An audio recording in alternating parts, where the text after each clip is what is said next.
English Mastery Daily Podcast. Listen, practice, grow your English. Hello, friends, and welcome back to English Mastery Daily. I'm Walter, and I'm really glad you're here today. If you're listening to this podcast, chances are you're learning English by yourself. No classroom. No teacher standing in front of you. No homework. No tests. Just you, your phone, your headphones, and a few quiet moments in your day. Many learners believe this is a weakness. They think, I can't do this alone. I need a teacher. I need correction. I need a system. But today, I want to offer you a different perspective. Today, I want to show you how solo English practice can be calm, natural, and effective.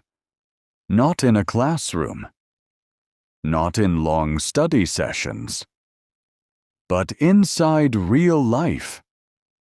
No school methods, no pressure, just a new way of thinking about practice. Let's begin. Most learners imagine practice in one specific way. They stop everything. They sit down. They open a book or an app and say, "Okay, now I study English." This sounds serious. It sounds disciplined. It sounds right. But this idea creates a hidden problem. Because the moment you say, "Now I study," your brain prepares for effort, for mistakes, and very often, for stress. But real language learning doesn't need stress. English doesn't belong only in books or lessons. English lives in daily life. Think about this phrase, to blend something into your life. It means something becomes part of your day, not heavy, not separate, not exhausting. English should blend into your life, not sit on your shoulders like extra weight. So, here's a shift in mindset. Instead of creating study time, you create language moments. A language moment is tiny. So small, your brain doesn't resist it. 5 seconds. 10 seconds. One simple sentence. When an action feels small, it feels safe. And when it feels safe, you actually do it. Let me show you how this works. Imagine you're making tea or coffee. Nothing special. No goal. You're just standing there. Normally, your mind is quiet or distracted. Now gently change one thing. Inside your head, you think, I'm making tea. The water is hot. I'm waiting. That's it. No repetition. No grammar checking. No judging. This isn't speaking practice. This is thinking practice. And thinking in English is where real progress begins. Some learners believe only speaking matters. Speaking is important. But before speaking feels easy, thinking must feel relaxed. Thinking in English is like warming up before exercise. No noise. No pressure, just preparation. Now another moment. You unlock your phone. Before scrolling, before messages, before disappearing into the screen, you pause for 1 second and think, I'm checking my phone. I want to see messages. Notice something important here. You're not translating. You don't think in your language first. You go straight to English.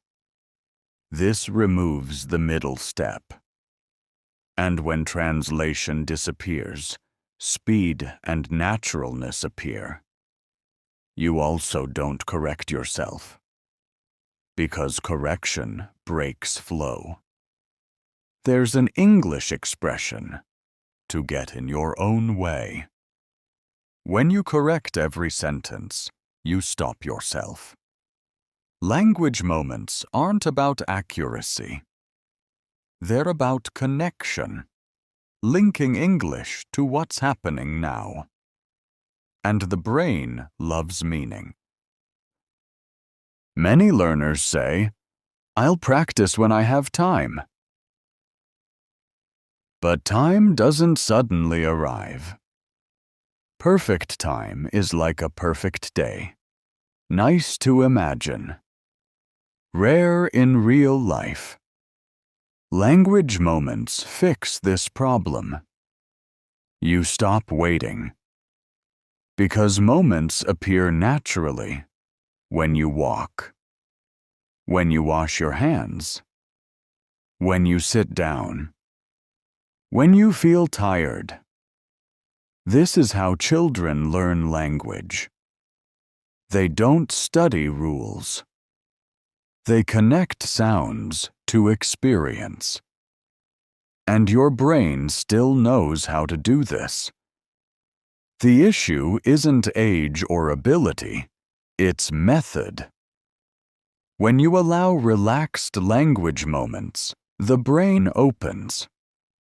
And relaxed brains learn faster. This is your first solo system. You don't say, I study English. You say nothing. You simply live short pieces of English again and again. And slowly, English stops feeling like effort and starts feeling familiar. And familiarity is the real beginning of fluency. Now let's talk about speaking fear. Many learners say, I understand English, but I can't speak. They blame vocabulary, grammar, pronunciation. But often, the real issue is fear of sound. Speaking makes mistakes visible. Your voice feels exposed. There's an expression for this, to put yourself out there. For many learners, speaking feels like doing that too early. So the body tightens. The mind freezes. Words disappear. Not because you're bad, but because your brain thinks you're unsafe. So here's a different approach. What if you could practice speaking without sound? Welcome to invisible speaking. You form the words. You move your mouth. But no sound comes out. No audience. No judgment. This removes pressure. You can do this anywhere. On a walk. On a bus. At home. You silently say, today felt long. I'm a little tired. I want to rest. You're not performing. You're training movement. Speaking is physical, and invisible speaking trains your mouth gently. There's a phrase for this: to ease into something. You don't jump in. You let your body adjust. Confidence comes from familiarity, not perfection. And action comes before confidence, not after. Over time, sound appears naturally. A word. A whisper. You don't force it. You let it arrive. Next idea. Many learners believe progress means more. More words, more rules, more lessons. But this often overloads the mind. There's an expression, to have too much on your plate. Instead of learning many things, choose one idea for the day. Not a word. Not grammar. An idea. Being tired. Waiting. Enjoying something small. Ideas connect English to life. You silently decide, today's idea is being tired. And during the day, English returns to that idea again and again. This allows language to sink in. Not fast, but deep. Fluency isn't fast speech. It's easy thinking. Repetition calms the brain. That's how children learn. And slowly, you get the hang of it. You feel grounded. You feel progress. Small wins build confidence. Roots first. Branches later. One more shift. School teaches us question, arrow, answer. But real language isn't a test. In real life, people pause. They stop halfway. They think out loud. So practice without answers. Ask a question in English, and don't answer it. Let it stay. For example, why do I feel calm right now? And stop. When the mind is calm, curiosity grows.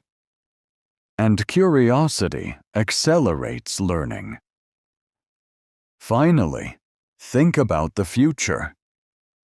Goals feel far away. So imagine a future memory. Future you looks back and says, I remember when this was hard. I'm glad I didn't quit. I stayed patient. This creates safety. And the brain learns best when it feels safe. Before we finish, remember this. You're not late. You're not broken. You're not doing this wrong. Learning alone doesn't mean learning without support. It means learning gently. In small moments. One step at a time. Thank you for spending this time with me. This is English Mastery Daily. I'm Walter. And I'll see you next time.